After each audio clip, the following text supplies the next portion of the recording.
Let's jump right in. Welcome to This Explainer. Today, we're tackling something huge, a high-stakes reality that practically every expat professional in the UAE will deal with at some point, getting your end-of-service payout. This isn't just a nice little bonus, guys. It's a legally mandated financial bridge meant to support you as you transition between jobs or start in a next adventure. But man, navigating that exit process, it can feel like walking through a minefield. And one wrong step could literally cost you thousands. So the big question we have to ask is, are you leaving money on the table? It happens way more often than you'd think. Think about it. The stress of resigning, or worse, getting completely blindsided by a termination, it is overwhelming. In that high-pressure environment, most people just want to get out the door. They blindly sign settlement papers and waive their rights without ever really checking the math. Well, we're going to make sure you don't fall into that trap. 14. That is the exact number of days your employer legally has to pay out all of your end-of-service dues after your last working day. 14 days. It's a strict legal deadline under UAE law, and it creates instant urgency. If your paperwork isn't totally squared away the second you hand in your notice, well, the clock is ticking and you're already playing defense. Okay, here's our roadmap for this explainer. 1. Gratuity basics under UAE law. 2. Common HR settlement traps. 3. Essential documents you must keep. And 4. Steps to claim unpaid gratuity. Let's get to it. Section 1. Gratuity basics under UAE law. Establishing the baseline rules. All right, so what is it exactly? By definition, the UAE end-of-service gratuity is a mandatory lump sum payment for private sector employees. But there's a catch. You absolutely must complete at least 1 year of continuous service. If you leave it at 11 months, you get nothing. Zero. But the second you hit that 1 year mark, whether you're full-time, part-time, fixed-term, or on an unlimited contract, you are eligible. And yes, you get it whether you quit or get terminated, as long as it wasn't for severe misconduct. Now, Article 51 of the UAE Labor Law breaks down the math perfectly.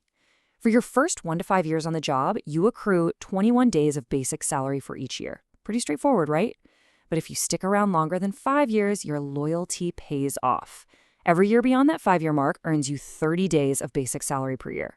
Oh, and one quick side note, the law does cap this. Your total payout cannot exceed the equivalent of 2 years' wages.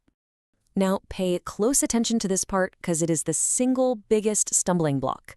Gratuity is calculated on your basic salary only, just the basic. It does not include your total package. So housing, transport, phone allowances, all of that is entirely excluded.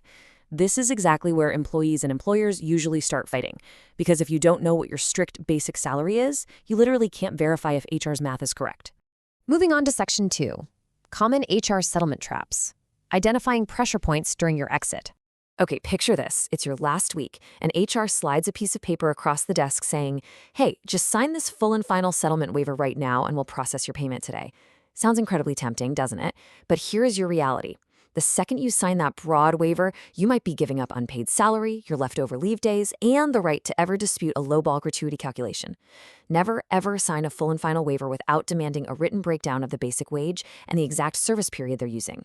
Here's another super common trick known as Scenario 4. This is where an employer might suddenly try to frame your exit as misconduct or really pressure you into calling a mutual parting a resignation. Why would they do that? Well, a misconduct label legally strips you of your gratuity entirely. Threatening it completely reduces your leverage, basically forcing you to sign whatever they offer just to escape.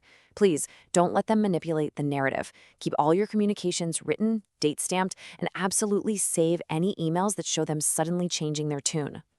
And then there's the jurisdiction trap, basically using the completely wrong rulebook. If you work in mainland UAE or most free zones, you fall under MOHAR.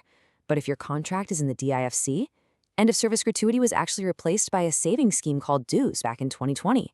The ADGM, they have their own completely separate rulebook too.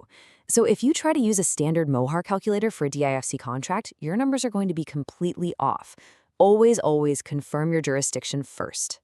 Section 3, Essential Documents You Must Keep, Building Your Defensive Shield.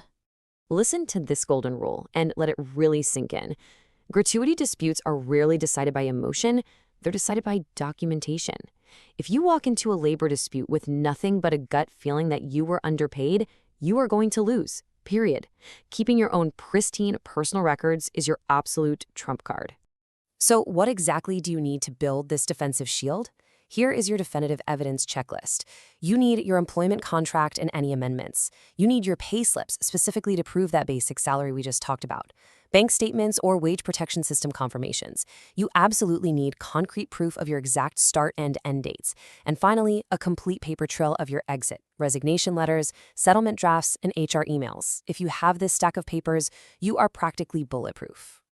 I want to double-click on one specific item from that checklist: leave records. Why are they such a big deal? Well, under Article 51, days of absence without pay are not included in your continuous service duration.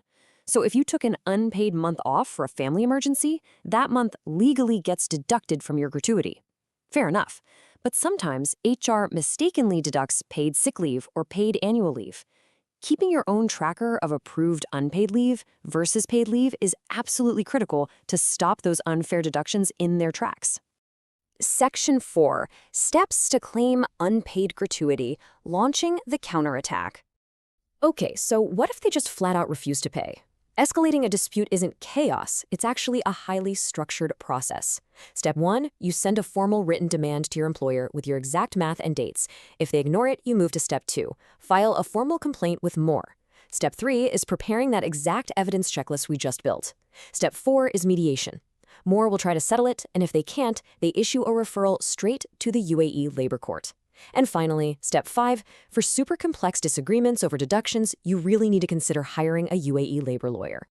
Now, if you're wondering how to actually execute Steps 2, here is the practical info. You can file that complaint directly with Moher on their official website, through their mobile app, or honestly, simply by picking up the phone and calling their center at 600-590-000. It is an incredibly accessible system designed specifically to protect your rights, but, and this is key, it relies on you taking that first documented action. So I'm going to leave you with this final, provocative thought. Are your files ready for an exit today? Because gratuity disputes are won or lost way before a complaint is ever filed. Please, don't wait until you're completely stressed out and handing in your notice. Get proactive. Download your payslips right now. Read over your contract's basic salary clause tonight. Build your shield, know exactly what you're worth, and make sure that when it's time for your next adventure, you don't leave a single dirham behind. Thanks for joining me on this explainer, and stay empowered out there.